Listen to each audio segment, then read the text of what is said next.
In this video, we'll show you how to set up Society Sunlit Minecraft server. If you find this useful, then please consider subscribing and liking the video. Society Sunlit Valley is a mod pack focused on a cozy, community-style survival experience, quality of life tweaks, and a smoother progression loop. Now, to enjoy it even more, you can make a server so your friends can join your world and have a good time. The method I'll show you is going to require you to host it on your own PC, which means your server is only online while your computer is on. You also need to port forward, and you'll be sharing your IP with anyone who joins, which can be risky because you're exposing your home network. If you want a simple, quick, and safe method instead, you can use Apex Hosting, which is the sponsor of this video.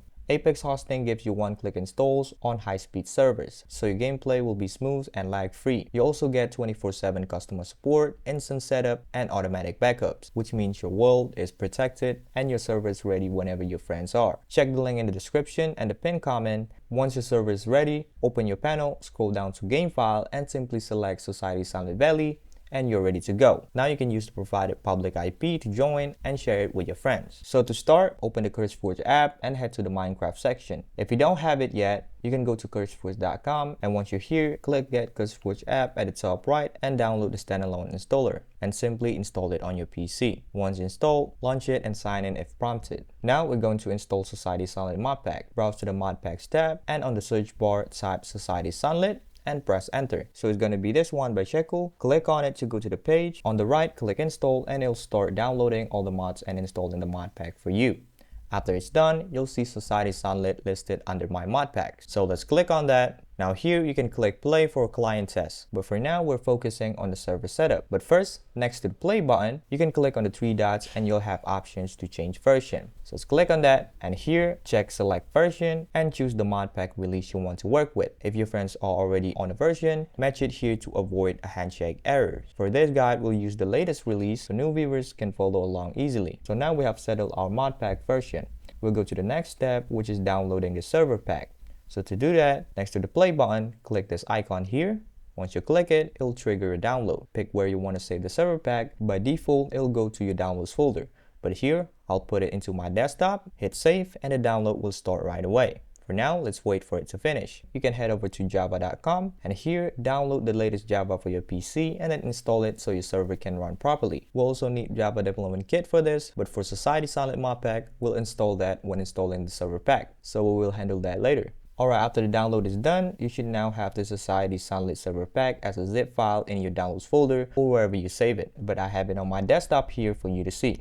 Now we need to extract this. You can right click the zip file and select extract all. And here, select where you want to extract. I'll just extract it into my desktop and hit extract. It'll start the extracting process. Might take a minute here, so you need to be patient. Once it's done, you can open up the extracted folder.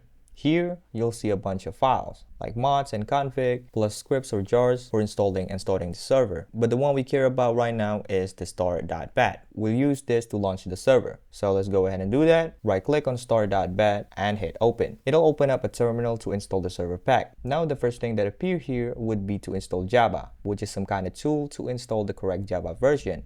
So here, type in I agree, like that, and press enter. This ensures the installer can fetch and use the exact Java runtime the pack needs. Now we're gonna wait a bit, and next, you'll have to agree on the Minecraft EULA. So you can open this link here and read it. And if you agree, you can type in I agree and press enter, and the installation will continue. So from here, we're ready to launch the game. But in the future, if you want to run the server again, you'll need to open run.bat or start.bat from the server pack folder. Now, go back to CurseForge and click play. This will launch the mod pack for a quick client test so we can connect to the server with localhost. Now from the main menu, go to multiplayer, and on the bottom, you can click add server to create a new entry for your local test. You can set your server name to anything you like, and for the server address, type in localhost like this. Now just press done, wait a bit for Minecraft to ping your server. Now just click join server, and if you've done everything correctly, you'll spawn into the server. Walk around a bit and check that mods are active to confirm the setup. Alright, so if you want to invite your friends to the server, you'll need to port forward so players outside your network can connect to your public IP, which can be risky. If you want it simple, quick, and safe, you can use Apex Hosting to host it for you with one-click installs and a public IP ready to share. If you still want to do the free method and you're not sure how to port forward, we have a video covering that, so you can check that out. And after you do that, your Society Sunlit server is live and ready to go.